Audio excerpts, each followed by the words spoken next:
Então, ao longo dos milênios, uma das formas mais difundidas e maiores de devoção religiosa, ela girou em torno ali dos corpos celestes, das forças da natureza, incluindo o Sol. Como vocês viram, até essa data do 25 de dezembro tem a ver com o Sol, a movimentação ali solar, incluindo ali o Sol, a Lua, as estrelas, as constelações e os planetas, bem como a Terra, o vento, a água e assim por diante, né? Então, esse sistema natural de adoração encontrado globalmente, ele tem sido ali representado em grande parte pelo que é considerado, como eu falei, a astroteologia, que é bastante interessante para a gente entender muitos mitos, né, que envolve ali a ciência também da arqueoastronomia, que é outra área da arqueologia que eu gosto bastante, a questão da arqueoastronomia.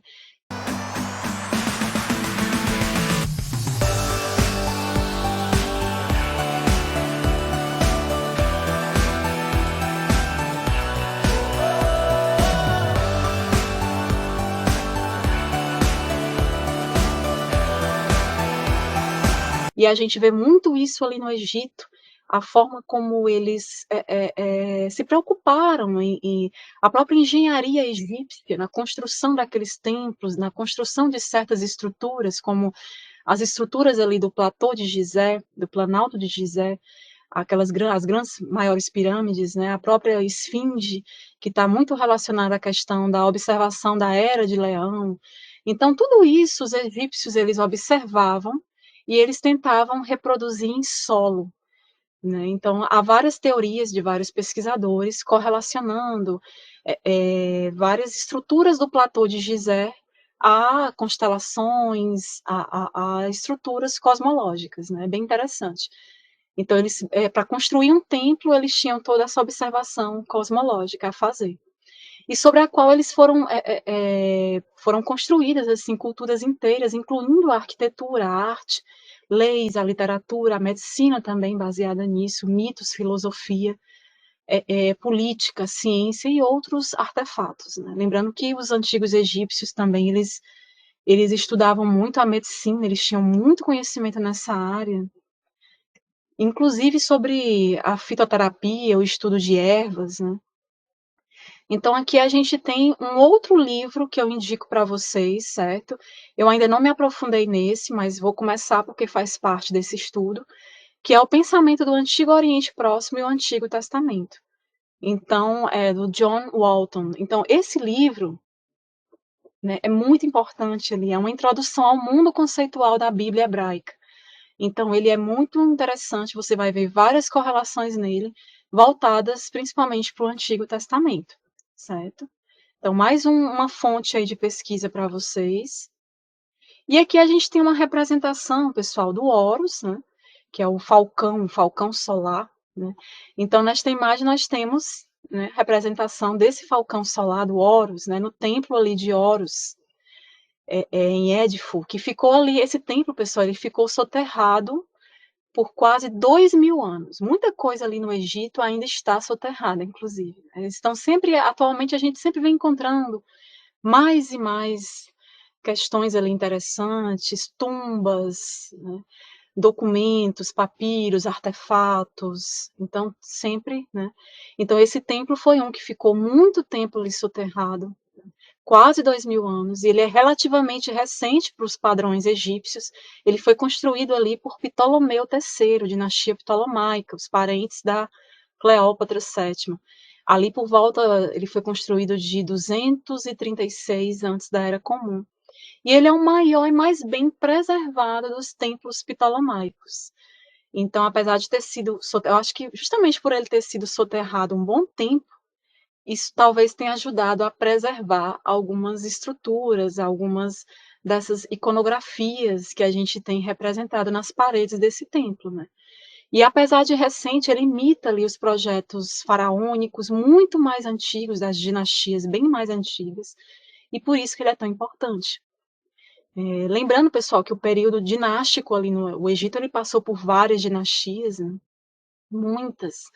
Então, encerrou ali com Cleópatra VII, quando ele perdeu a hegemonia ali para Roma, mas esse período dinástico ele começou ali quando o Egito ele foi unificado. Ele antes não era unificado, ali por volta de 3.600 antes da Era Comum, né.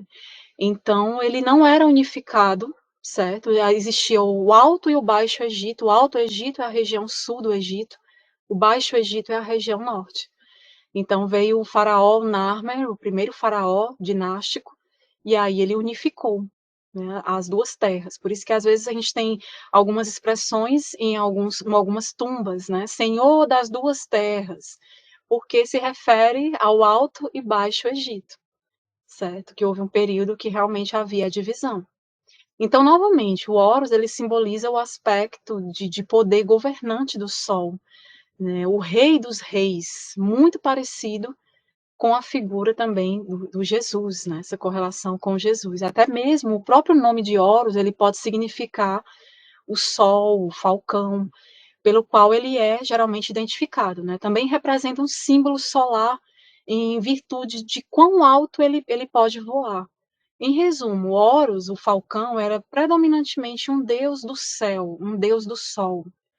Então, assim, pessoal, além disso, em relação ao Horus, epítetos, vários epítetos nos textos da pirâmide de Saqqara, por exemplo. Pirâmide de Saqqara é aquela pirâmide escalonada de degraus, né, a pirâmide do faraó Djoser, a primeira pirâmide que foi construída, que fica ali em Saqqara, né? Então, os epítetos nos textos dessa pirâmide de Saqqara, eles afirmam que o elemento solar em Horus, claramente ele predomina, enquanto que os epítetos menos comuns de Horus também são amplamente celestiais, também estão relacionados à cosmologia, assim como seu habitat. Então, Caramba! é bem interessante, né? Muita astroteologia aí. Na própria religião egípcia, você vê muito essa questão do logos, né? O próprio hermetismo também, ele aborda muito isso, ali, o conhecimento que o Tote, ele passou, né? Que os sacerdotes registraram, envolve muito essa questão do logos, né? Da mente logos. Eu gosto muito de falar isso também, a questão eu digo muito, sejam menos mente mitos e sejam mais mente logos. Mas com Eita! certeza isso procede. Isso Como é que é a procede. frase? Inclusive o Podia professor. repetir pra gente, professor? Gostei desse negócio aí. Não foi? Seja mais. Sejam menos mente mitos e mais mente logos. Rapaz, é por isso, Sim. gente, ó, nesse livro aqui, o último capítulo, eu dediquei a uma hermenêutica do Logos, né? Quem adquiriu esse meu livro aqui, ó, o último capítulo, o professor trata justamente da ideia do Logos, é claro que dentro da fenomenologia da linguagem, né? Sem tratar de mitos. Então, assim, a gente tem aqui esse slide, né, comparando novamente a figura de Jesus versus Horus, né? Então, de fato, o Horus, ele é o Deus vivo, a encarnação terrena do Pai. Ele é caracterizado dessa forma, exatamente como foi dito de Cristo, e no caso, referem Cristo e Deus Pai, né? Que No caso da isso, religião cristã. professora? Não brinca. Então a senhora está querendo dizer para mim, se eu estiver lendo ali, João capítulo 1, em Narque, em Rologos, em prostonteon, kaiteos, no princípio era o verbo, a palavra, e a palavra estava com Deus, eu estou praticamente recitando essa estrutura.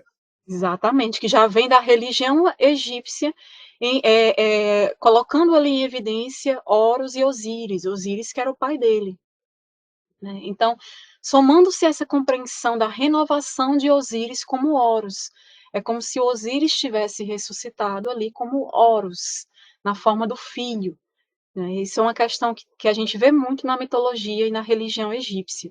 E outra questão importante, Horus contra Sete. Sete, que é irmão de Osíris, que matou o irmão, assassinou o irmão Osíris, certo? Osíris que acabou sendo pai de Horus de forma sobrenatural, né? Então o Horus, ele nasceu ali da Ísis, né? E já nasceu com aquele, ele já colocou-se ali com ódio do tio, né? No caso o tio dele, Sete, né? Então, isso é uma situação bem interessante, né? Então, o Horus, o sobrinho, né, contra o Sete, que representava ali o mal, que era um tio para ele, né, segundo a mitologia. Então, a trindade cristã expulsou as velhas tríades de deuses, Osíris e Horus. Eles foram representados por Jesus Cristo, né, e Ísis pela Virgem Maria, e Sete que se tornou ali a representação do mal, do ser maléfico, realmente, o diabo, Satanás, e as várias companhias, assim, os outros deuses, Érica, haviam vários deuses, havia ali uma Enéada de deuses, com o Osíris, né, ali no Duat, que era o mundo de Osíris, e as várias companhias de deuses, elas estão correlacionadas, no caso, aos arcanjos da religião cristã, aqueles vários anjos, arcanjos, aquela situação toda daquele pessoal. Então, há uma correlação com relação a isso, né? Então, havia também essa questão do bem e do mal, né? A questão do Horus, do Osíris, e o Horus representando o bem, e o Set, o mal. Inclusive, até uma professora de mitologia, nunca esqueci, ela falou numa aula assim que o Set, que era a representação do mal, porque você vê ao longo da mitologia, você vê ali o Horus sempre batalhando e lutando contra o Set, lutando contra as forças do mal, para todo dia renascer o sol, a questão da noite, né, as trevas lá para os antigos egípcios, que era justamente a luta ali contra as trevas, e para no início do dia renascer ali, quando eles renascendo o sol, renascendo o Horus e o bem, né, o bem venceu as trevas. Então sempre tem essa questão. E ela sempre dizia, o Set, ele é necessário, mesmo sendo maléfico, ele está sempre ali instigando o Horus a lutar. Ele é necessário como uma forma de fazer o homem sempre lutar ali para melhorar mais e mais, né? Buscando sempre se tornar melhor, se tornar uma pessoa melhor, evoluir consciencialmente, né? Então isso é bem bacana, essa concepção, né? E o último slide, pessoal, acho que esse aqui é o último, deixa eu ver aqui. Esse aqui que a gente tem uma representação do disco solar, do átomo, né, que era o deus solar adorado ali por Akhenaton, né, o Amenhotep IV. Então, muitos dos deuses do panteão egípcio, eles fundem-se no sincretismo, pelo motivo de que os mistérios egípcios, eles ensinavam o próprio monoteísmo também. Assim, então, como eu falei para vocês até no começo, né, a questão de que haviam muitos deuses, um sistema politeísta que, por muitas vezes, havia um sincretismo de tal forma entre esses deuses que parecia que, na verdade, eles ensinavam ali o monoteísmo, né? Com um deus abrangente cujos numerosos membros, deuses e deusas variados, eles se expandiam e fundiram-se entre si numa única representação, numa única divindade. Então, Professor, com relação a esse desenvolvimento, observa-se que a maioria dos politeísmos conhecidos na história da religião, eles são complexos no sentido de que eles contam, ou melhor, eles vivem com um reino divino, além do qual, assim, existe um Deus, ou tipo um ser mais elevado, um ser supremo, que criou ali, o mundo surgiu a partir dele. Ele criou o mundo e suas divindades, e as demais divindades. Então, embora seja amplamente aceito que o monoteísmo ele foi ali essencialmente introduzido ali pelo faraó Akhenaton, o Amenófis IV, ou Amenhotep IV, ali por volta de 1334, antes da Era Comum, o consenso dos egiptólogos anteriores, né, era de que o monoteísmo e o politeísmo, na verdade, eles já existiam e eles estavam ali lado a lado. Pelo menos ali desde a quinta dinastia, ali por volta de 2500, antes da Era Comum, né, até o período das grandes pirâmides. Então, é uma correlação interessante de se fazer, né? E assim, pessoal, a religião egípcia é um monoteísmo puro, que se manifestou externamente por um politeísmo simbólico, onde eles tinham aqueles deuses ali simbolizando várias questões, inclusive questões que eles observavam no mundo ao seu redor. Então, a fé egípcia, durante um período assim, de milhares de anos, também ela foi percebida ali e concebida por muitos milhões de mentes. E é fato que houve muita evolução e mudança ali na religião egípcia, principalmente no contato com outras culturas. Vários povos ali adentraram pelo Egito, então o Egito acabou assimilando, havendo uma aculturação ali com relação a vários outros povos, né? Então é igualmente verdade também que o cristianismo ele se alterou e se transmutou ao sofrer inúmeras influências de todo o mundo conhecido, como eu já falei para vocês. Então, de fato, e não estou restringindo aqui as influências egípcias, a gente vê no mitraísmo, a gente vê na Mesopotâmia ali os mitos mesopotâmicos. Então, é um estudo que envolve, são influências que envolvem várias culturas. E a Professora, Egito é uma delas. e interessante que desde o início a arqueóloga deixou claro sobre a importância desse diálogo transdisciplinar do arqueólogo, do historiador com a arqueologia, do arqueólogo com a historiografia, com a filologia, uma vez que ele vai lidar com decodificação de símbolos, né, com linguagem, tudo que está aí, ó, isso aí é linguagem, né, de uma época, isso aí representa, significa, transsignifica e ressignifica. E quando, agora nas últimas falas da arqueóloga, eu vejo assim um brinde ao trabalho que nós estamos desenvolvendo de desmitologização do Antigo Testamento, em que nós mostramos claramente que o javismo ele traz esse monoteísmo, ele é esse arquétipo desse monoteísmo egípcio com uma tentativa de fusão. Enquanto se pensa em eliminação de El, por exemplo, ou de Baal, nós percebemos uma subtração desse Javé que está sendo criado por uma dinastia, por uma classe sadocita, né? E não propriamente de deslegitimação de um politeísmo nessa configuração que a arqueóloga colocou. Ou seja, a partir das suas falas, dessas descobertas que hoje a arqueóloga nos prestigia, isso vem só reforçar esse diálogo arqueologia, história, crítica, filologia, o estudo desses simbolismos do Antigo Testamento. Que coisa incrível, porque, por exemplo, eu mesmo, a arqueóloga tem acompanhado, doutor Oswaldo Luiz Ribeiro, entre outros, temos trabalhado uma perspectiva indiciarista, histórico-social, de como o judaísmo ele vai se estruturando, ele vai passando por diversas fases, e que o javismo ele já demonstra, então, essa mentalidade. Ele já demonstra essa mentalidade em que se pode falar de um politeísmo dentro dessa configuração, mas que vai culminar, de alguma forma, nesse monoteísmo, e lá vai se chamar de javismo. Ou seja, quando Javé se levanta contra aquele culto de El antes estabelecido, não é propriamente uma forma de destruição desse El, é porque esse El é a configuração do próprio Javé, como a própria tradição bíblica faz. Quando Deus aparece para Moisés, ele disse, ó, eu apareci ao Deus de vossos pais, Abraão, Isaque e Jacó. E quando você vai lá ver, não é o Javé, é o El Shaddai.